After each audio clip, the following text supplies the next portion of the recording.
Listen and repeat. 1, She didn't see me.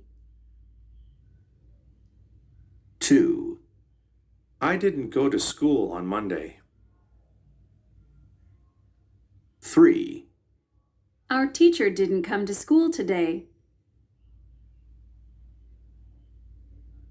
4, Tina wasn't in Seattle last month. 5, They weren't at home. 6, Larry couldn't read until he was 8.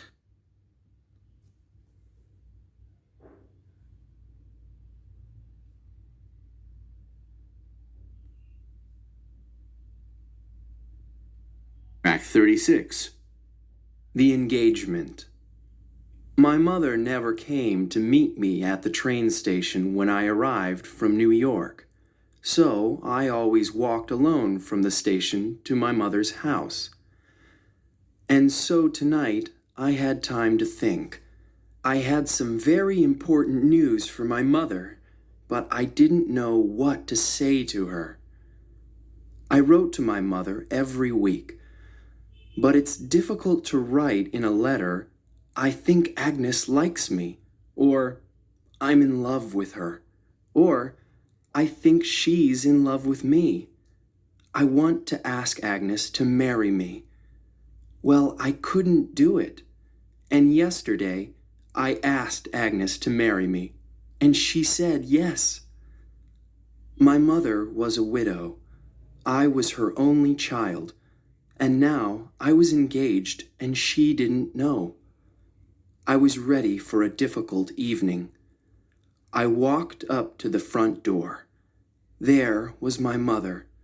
She smiled and put her arms around me. There was something different about her smile. I thought, she knows about Agnes, but I said nothing. I went into the dining room, and here I had a surprise. There were 3 chairs, 3 plates, and 3 glasses. Was Agnes here? Was it a surprise for me? There was a knock at the door. "It's Agnes," I thought, and I ran to open it. But it was Mr. Nixon.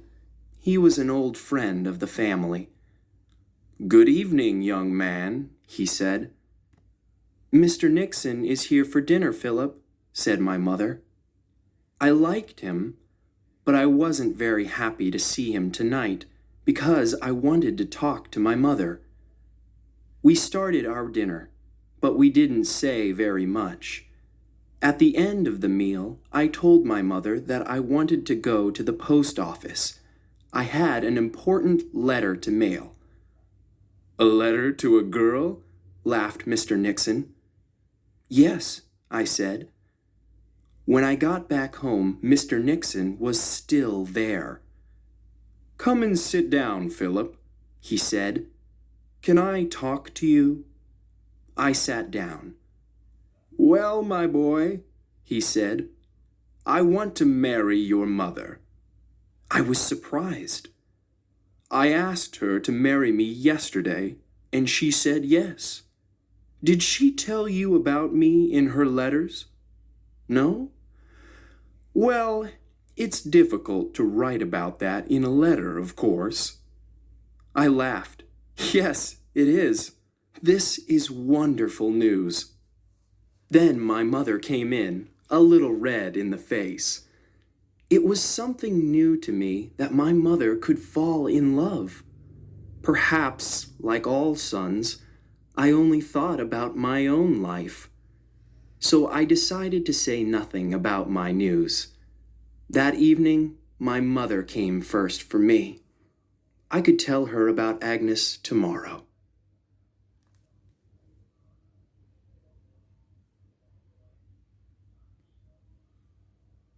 Track 37. Listen to the conversations. 1, Guess what? Tom asked me to marry him last night. Wow! What did you say? I said yes, of course. Look, he gave me an engagement engagement ring. Show me. It's beautiful. Congratulations. 2, What time is it? It's nearly midnight. Ready, everybody? Happy New Year! 3, Mom! Dad! Wake up! What? It's only 6 o'clock. We want to go downstairs and open our presents under the tree. Oh, okay then. Merry Christmas, sweetie. Merry Christmas, Mom. Merry Christmas, Dad. 4, Oh, look at all the mail that arrived this morning. Lots of cards for you. Wow. I'm 4 today, aren't I, Daddy? Yes, you are. And here's your present. Happy birthday, Tommy. 5, It's ready, everybody. Come and sit down. Aunt Joy, you sit here. And Uncle Albert, you sit there. Raise your glasses, please. It's wonderful to see all the family here today. Yes. Happy Thanksgiving, everybody. Happy Thanksgiving.